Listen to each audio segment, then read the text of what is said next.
যথাযোগ্য মর্যাদায় পূর্ব মেদিনীপুরের মেচেদা 5 পয়েন্ট সংলগ্ন ময়দানে পালিত হল ভারতীয় মজদুর সংঘের ৭২তম প্রতিষ্ঠা দিবস।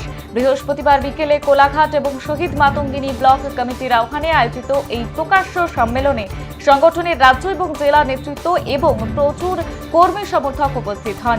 অনুষ্ঠানে বিএমএস নেতৃত্বের উপস্থিতিতে কোলাঘাট তাপবিদ্যুৎ কেন্দ্র এবং রামকো সিমেন্ট কারখানার নতুন সাংগঠনিক কমিটির নাম আনুষ্ঠানিকভাবে ঘোষণা করা হয়। নতুন এই কমিটিগুলি আগামী দিনে শ্রমিকদের অধিকার রক্ষা এবং কল্যাণমূলক কাজে অগ্রণী ভূমিকা নেবে বলেই আশা প্রকাশ করেছে নেতৃত্ব।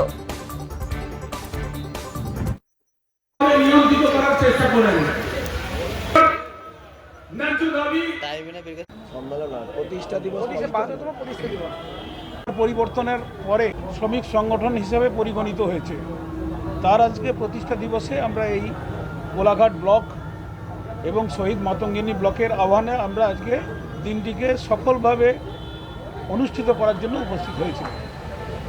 মূল কি বার্তা দিতে চান আজকে দেখুন, আমাদের সংগঠন ভারতীয় মজদুর সংগঠন যদিও বা স্বাতন্ত্র্য সংগঠন, রাজনীতির সঙ্গে দূর দূরান্ত পর্যন্ত আমাদের কোনো সম্পর্ক নেই, অরাজনৈতিক সংগঠন। তাহলেও বাস্তব বিষয়টা আমরা এড়িয়ে যেতে পারবো না।